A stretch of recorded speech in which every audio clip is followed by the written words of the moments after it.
WhiskyJason here, whiskey from the viewpoint of American and Germany, tasting rare and exotic whiskeys. Today I'm in the United States. I'm actually in Michigan. I have here Woodward Limited Bourbon Whiskey. Valentine's. Now, if you know the bottle, you know normally they're called Mayor Pingree. I've actually done a video about them. I had a blue label 10-year-old. It was MGP's juice, and this is exactly the same producer. Now, the only thing is, this bottle is a European bottle, 700 milliliters. It actually came from Italy. It's batch number 3, 44%. The batch number 4 is whiskey base number 82265. I paid 48 euros for it, so about $55, $58. And Latino Valentine, who created the distillery, he used to work in Wall Street, made a lot of money, went back to Detroit, made his own distillery. And what he did is he actually bought a Christian Carl still with 650 liters, and he distilled whiskey. Now, this whiskey is very interesting because it's 4 years old. It says so on the label. It says here, handcrafted American bourbon whiskey, double pot stilled, aged 4 years in new American oak barrels. Very, very good. So 44%. This should be called a straight whiskey. 4 years old. Anything 4 years old can be called straight. If it's under 4 and more than 2 and it wants to be called straight, you have to put the age on it. Many people do that. But it calls itself an American bourbon whiskey. Well, it's not Kentucky bourbon whiskey because it wasn't made in Kentucky. It was made in Michigan. Michigan bourbon whiskey, no one's ever heard of that. So he used the word American bourbon whiskey. But I think I read something that might also give us a reason why this was not called straight. Apparently, the barrels he used, or the barrel he used here for this batch, was maple syrup infused. Now, according to the regulations of the bourbon, not straight bourbon, there's no age limit. You can call bourbon after 1 day in a new-chode oak container. And it just has to take on a little bit of color, but if you do an alligator char, you put the whiskey in there, you take it back out after an hour, it actually might look like this. All right, this is a 3-year-old German whiskey, by the way. It's very, very pale, but it would still be enough to be considered a whiskey. Now, what you can do is you can put up to 2-point-something% of a foreign substance into bourbon. Not straight bourbon. Straight is our highly, our sanctified definition, but in the normal bourbon you can actually do some flavoring, which is very, very unsettling. So, two other things. Woodward, why did they change the name? Well, if you type in Woodward Bourbon, you get maybe about 80% of the different hits are Woodford.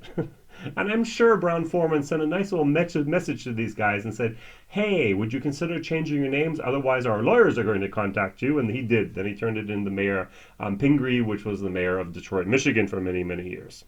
And the second thing what we have here is it's not MGP juice. Why not? I actually think that Latino Valentine produced this himself. On the label here, in Italian, because it was actually imported to Italy, it says manufactured and distilled in Michigan. All right, and so I think he actually did this. Now he has a 650 liter Carl pot still. You take a mash, you have about 10% alcohol, which means after 650 liters are distilled down to 6.5 liters. Double distill, that's all the alcohol you can get out of that, 6.5. A normal barrel is 200 liters, so you need to distill 15 times to fill one barrel. That's a lot of work. Or you go to MGP and you buy old stock and you say, here, put a new label on it. This is my stuff. And so you have all the tourists coming in and you see them actually coming and looking at the pot still. They're actually making stuff. You see some of the barrels, very, very good. You do a barrel a week of your own stuff and you sell a lot of the MBG stuff and everyone's happy. Well done, Latino Valentine, I must admit. Now, the first thought I got was pine cones. A little bit of the sap of a pine tree. And then I went, oh, wait a second. It could be a little different. Let me try it.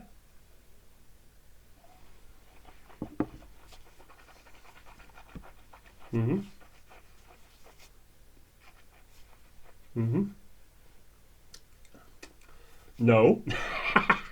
What I get is a sweetness, an artificial sweetness, my face, combined with an astringency of tannins of bad oak. and they're fighting with each other, and astringency usually wins, but sometimes the sugar part actually takes over, and it's not a marriage, it's actually a battle to the death of the two. This is not good stuff. I'm sorry, Retino Valentine, I just don't like this. And then I wait a little bit, and I just kind of go, wait, I know that taste. Oh wait, I know that. All right, the best thing I can do is when my boys come over, I make pancakes, I make eggs over easy, and bacon, and I put a lot of Aunt Jemima maple syrup on them. And at the end of the day, there's a little bit of that baking powder and a little bit of that maple syrup left over in the aftertaste, in the finish. And exactly that's what I'm getting here, that maple syrup finish. And then if you taste it a second time, you go, wait, that's not pine cones, that's maple syrup.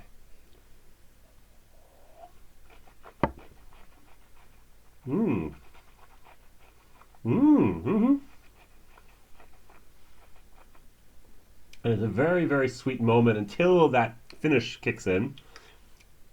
That nasty old tannins and astringency kicks in, and it fights and it beats that maple syrup moment.